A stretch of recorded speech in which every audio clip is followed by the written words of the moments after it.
అయితే రావణుని విషయానికి వస్తే ఎవరి ధర్మం వాళ్ళు నిర్వర్తించాలి అంటారు.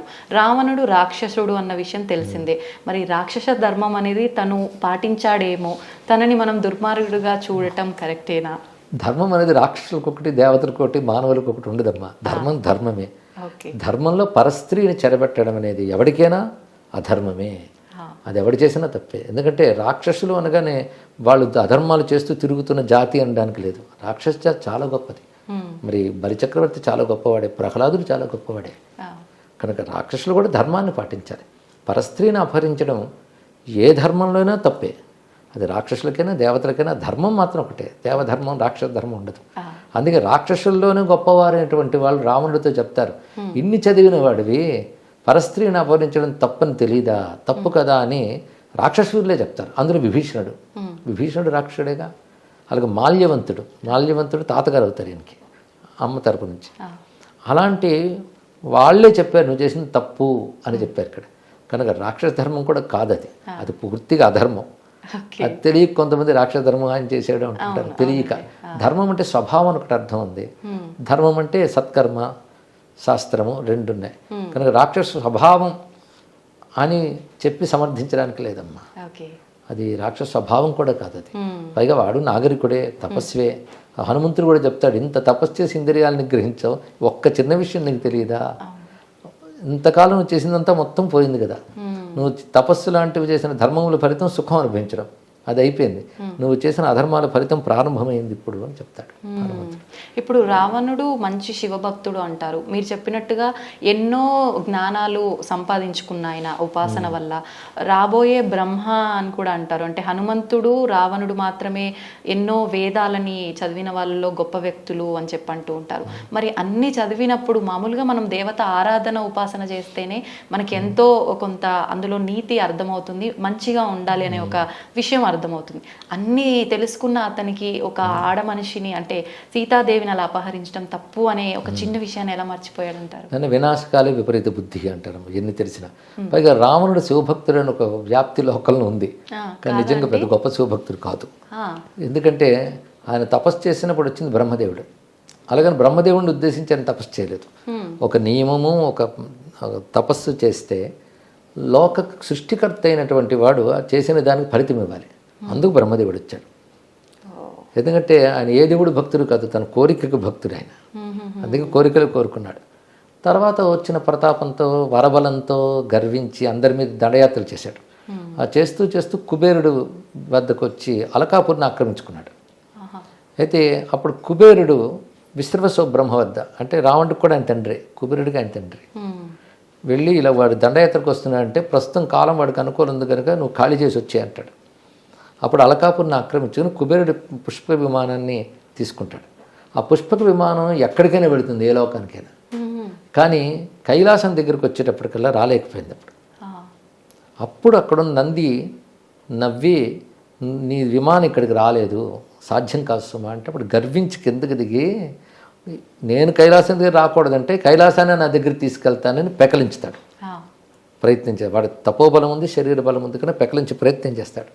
అప్పుడు శివుడు బొటన వేలుతో ఒక నొక్కగానే చేతులు చిదిగిపోయి ఏడుస్తాడు. అప్పుడు పరమేశ్వరుడు వచ్చి రావము చేసి ఏడ్చేవాడు కనుక నీ పేరు ఎక్కడి నుంచి రావణుడు అని చెప్తాడు. ఆ తర్వాత నుంచి అతడు శివభక్తుడయ్యాడు. భక్తుడయ్యాడు అంటే శివ పూజలో చాలా మహిమ ఉందని చెప్పి శివారాధన చేసుకుంటూ వచ్చాడు. అయితే మిగిలిన పురాణాలు ఇవన్నీ కొంచెం దాన్ని ఎక్కువ చేసి ఆయన రుద్రవీణ మీటాడని ఇవన్నీ చెప్తారు, కానీ అది రామాయణంలో ఉన్న రావణ కథలు లేదు అది. కాబట్టి అతడు అవసరానుగుణంగా మారాడు. అంతేగాని శివభక్తుడు అంటే తన కోరికలతో భగవంతుని పూజించే వాళ్ళందరినీ భక్తులు అనుకోకూడదు. వాళ్ళందరూ సకామ భక్తులు అంతే. అయితే వేదాది విద్యలని చదివాడు, సామాన్యుడు కాదు, చదువుకున్నవాడు చాలా. అందుకే అలాంటి వాడిని సంహరించడానికి భగవంతుడి దిగి రావాల్సి వచ్చింది. ఇక్కడ తపోబలం ఉన్నవాడు, జ్ఞానబలం ఉన్నవాడు. అయితే కాబోయే బ్రహ్మ అనేది హనుమంతుడి విషయంలో చెప్తారు, పురాణాల్లో ఉంది, రామాయణంలో ఆ విషయం లేదు. రావణుడు కూడా అనేక శాస్త్రములన్నీ చదువుకున్నవాడే. అందుకే సీతమ్మ ఒక మాట ఉంటుంది, విశ్వనాథ రామాయణంలో ఉంటుంది. సీతమ్మ కూడా ఒక బాగా చదువుకున్నావు, నీ రాజ్యంలో సత్పురుషులు లేరా, ఉన్నా వాళ్ళ మాట నువ్వు వినవా, ఇలా మందలిస్తుంది. విశ్వనాథ వారితో ఒక మాట అంటారు, వచో విభవ దేవత తీసిన కాలిగోరినా అన్నాడు. నువ్వు ఎలా తిరుగుతావే మళ్ళీ బ్రహ్మలోకానికి ఏ మొహం పట్టుకు వెళ్తావు, సరస్వతీదేవి తీసేసిన కాలి గోరులాగా అంటుంది. తీసేసిన కాలు గోరు అంటే అది అమంగళం. అంటే మరి సరస్వతి కాలు గోరు అంటే విద్య ఉంది, విద్య సంస్కారం గంధం ఉంది, కానీ ఏం లాభం, నువ్వు తీసేసిన కాలిగోరు లాంటి వాడివని ఉంటుంది. అంటే ఎంత విద్య ఉన్నా అన్నీ ఉన్నప్పటికి కూడా ధర్మం అనేది లేకపోతే దెబ్బతింటారు. అయితే అంత విద్య ఉన్నా ధర్మస్పృహ ఎందుకు లేదంటే అహంకారం. విద్యావంతులందరూ ధార్మికంగా ప్రవర్తిస్తారని చెప్పలేం, ధార్మికులందరికీ విద్య ఉంటుందని చెప్పలేం. కొందరు విద్య లేకపోయినా ధర్మ సంస్కారాలు ఉంటాయి. కొందరు ఏం చేస్తారంటే వాళ్ళ పాండిత్యాన్నంతటిని వాళ్ళ అధర్మాన్ని సమర్థించడం కోసం వాడతారు. అందుకే విద్య ఉండడం వల్ల ధర్మం ఉంటుందని చెప్పలేం. అయితే విద్య ఉంటే ధర్మస్పృహ రావాలి, అది వస్తే చాలా మంచిది. దాన్ని వినియోగించుకోవడం తక్కువ. పైగా వాడు అసుర లక్షణం, అహంకార లక్షణం, ఆ పని చేయనివ్వలేదు. గురుగారు, ఆఖరణ ఒక చిన్న విషయం, అంటే ఆదర్శ దంపతులుగా ఎందుకు తీసుకోవాలన్నది మీరు చెప్పిన వివరణ అయితే నిజంగా చాలా బాగుంది. ఇప్పటి జనరేషన్ వాళ్ళకి నిజంగా అంత ఆదర్శంగా ఉండలేరేమో, కొంతలో కొంత ఉండాలంటే ఒక చిన్న మెసేజ్ ఏమిస్తారు? ఎప్పుడైనా మానవ సంబంధాలు నిలబడేవి సహనం, సర్దుబాటు, ఈ రెండింటి వల్ల నిలబడతాయమ్మా. అలాగే మన పూర్వతరాలన్నీ అలాగే నిలబెట్టుకుంటూ కుటుంబ వ్యవస్థని ఇక్కడ దాకా తీసుకొచ్చాయి. భార్యాభర్తలు ఎప్పుడు కలిసి ఉండాలి, అదొక్కటే. ఎందుకంటే విడిపోవడానికి కారణాలు వీళ్ళు వెతుకుతారు, కలిసి ఉండడానికి కారణాలు వెతుకుతా అవి కనబడతాయి. మన శరీరంలో ఏదో ఒక అనారోగ్యం వచ్చిందనుకోండి, శరీరం విడిచిపెట్టాలనుకోం కదా, దాన్ని సవరించుకోవాలనుకుంటాం, లేకపోతే దాంతోపాటు బతికేస్తాం. ఎందుకంటే శరీరానికి ప్రాణానికి ఎంత అనుబంధం ఉంటుందో భార్యాభర్తలు కూడా అంతే అనుబంధం ఉండాలి. పరస్పరం ఇద్దరు స్నేహితులు కనుక సహనము, సర్దుబాటు. ఒకరు హద్దు తప్పితే ఇంకొకరు కాస్త సహనం వహించి వాళ్ళని సవరించే ప్రయత్నం చేయాలి, సర్దుబాటు చేసుకునే ప్రయత్నం చేయాలి. వీటితోనే ఏ రిలేషనే నిలబడుతుంది. ఎందుకంటే విడిపోతూ వెళ్తూ ఉంటే ఎవరితో సర్దుకోగలరు? కాబట్టి అది నిలుపుకోవాలి. ఎందుకంటే కుటుంబం కోసం నిలుపుకోవాలి. మొట్టమొదట వివాహమైన తొలి దశల్లో వాళ్ళిద్దరూ ఒక అన్యోన్యానికి, సామరస్యానికి రావడం కొంత సమయం పడుతుంది. ఉదాహరణకు సర్జరీ చేశారనుకోండి, కొత్తగా లోపల ఆర్గన్ పెడితే అది బాడీకి సూట్ అవ్వడానికి కొంత టైం పడుతుంది. అవునండి, దేనికైనా అంతే. కొంచెం ఎమోషన్స్ అంటారు, భావోద్వేగాలు కలగచ్చు, ఇంటలెక్ట్ ఎమోషన్స్, ఒకవైపు బుద్ధి ఆలోచన, ఇంకోటి భావోద్వేగాలు, ఇంటి మధ్య ఒక సామరస్యం రావడం కష్టం, కొంచెం కాలం పడుతుంది. అందుకు పెద్దలు ఈ సమయంలో బాధ్యత వహించాలి. అందుకే అటు ఇటు పెద్దలు పెళ్ళికి పూనుకోవడానికి అదే కాలం. వీళ్ళు ఏవైనా ఆవేశాలు వస్తే సర్దుబాటు చేస్తారు. భర్త మీద అలిగి ఇప్పుడు పుట్టింటికి వస్తే నీవు అత్తింట్లే ముఖ్యం అక్కడే అని చెప్పేవాడు పూర్వం. అవును, ఎందుకు ఇవన్నీ అంటే చెడ్డది కాదు, ఏది మనకు అపాయం చేయదు అని చెప్పి. కాలము అంటే ఒక సమయం కింద తీసుకున్నాం అనుకోండి, ఆ సమయాన్ని ఎవరు ఎలా ఉపయోగించుకుంటున్నారో దాన్ని బట్టే వెళ్తుంది. కానీ ఒక్కొక్కరు అంటే ఏం ఆలోచిస్తారంటే మన కర్మని బట్టే మనం ఉపయోగించుకునే సమయమైన ఏదైనా ఉంటుంది, ఇవన్నీ మాటలు అంటుంటారు.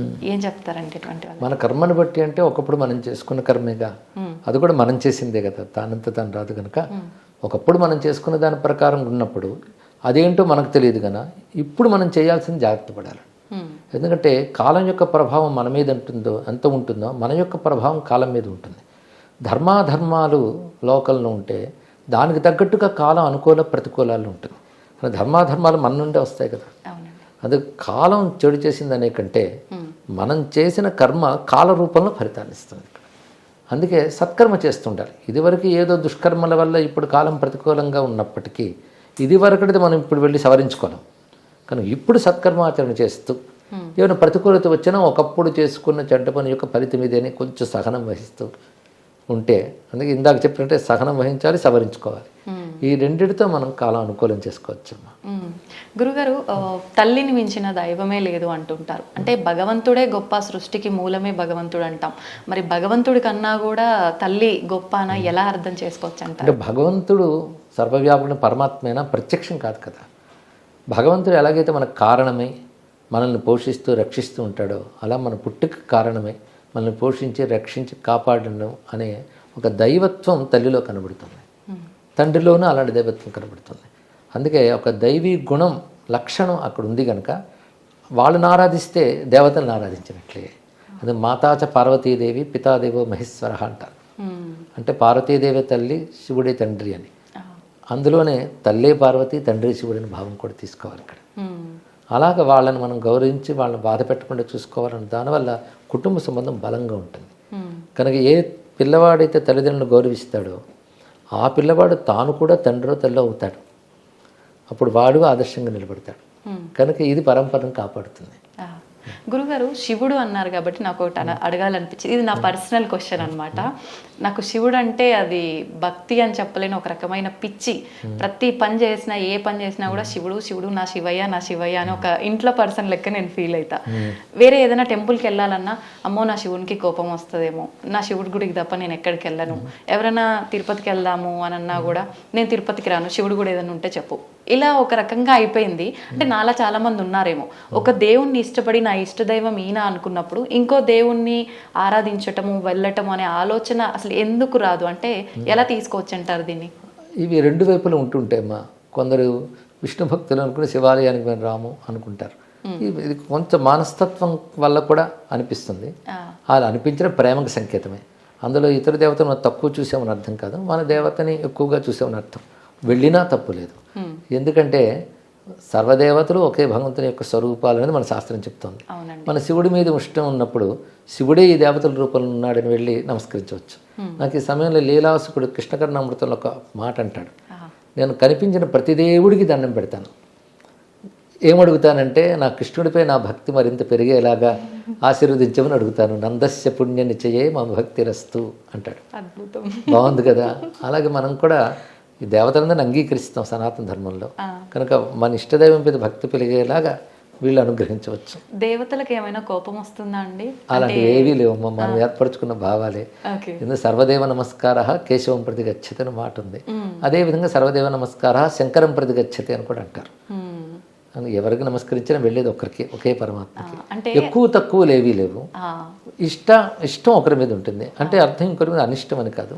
ఒకరి మంది ప్రీతి కలగడం మాత్రం సహజం. అందుకే ఒక మాట అంటారు రామకృష్ణ పరమహంస, ఇష్టదేవత నిష్ఠ ఉండాలి, ఇతర దేవత ద్వేషం ఉండకూడదని. చాలా చక్కటి మాట చెప్పారు. అంటే ఏ ఆలయంకి వెళ్ళినా, అమ్మవారి ఆలయంలోకి వెళ్ళినా నాకు అక్కడ అమ్మవారు ఉన్నారని అనిపించదు. శివయ్య ఓం నమ శివాయ అని వచ్చేస్తుంది నోట్లో నుంచి. అదే ఒక్కొక్కసారి అనిపిస్తుంది ఆలోచిస్తే, అదేంటి అమ్మవారి దగ్గరికి వెళ్ళి కూడా ఓం నమ శివాయ అంటే అమ్మవారికి ఏమన్నా కోపం వస్తుందేమో. చాలా సంతోషిస్తుంది. ఎందుకంటే శివ అనే మాటకు అర్థం అమ్మవారిని కూడా కదా, ఒకే శబ్దానికి అదే అర్థం. శివనామం విష్ణువుకి ఉంది, విష్ణునామం శివుడికి ఉన్నది. కానీ ఎవరేమో అనుకోరు, ఆనందిస్తారు కూడా. వారినామం అది. సంతోషం గురుగారు, చాలా మంచి విషయాలు తెలుసుకున్నాను. నిజంగా నా మనసులో ఉన్న సందేహం ఎప్పటి నుంచో ఇది మీ మాటల ద్వారా విని నిజంగా నాకు చాలా ఆనందంగా ఉంది. నాలో ఉన్న భయం కూడా పోయింది గురుగారు. సంతోషం. ధన్యవాదాలండి. శుభమ్మ. శ్రీరామ రక్ష. జై శ్రీరామ్ అండి.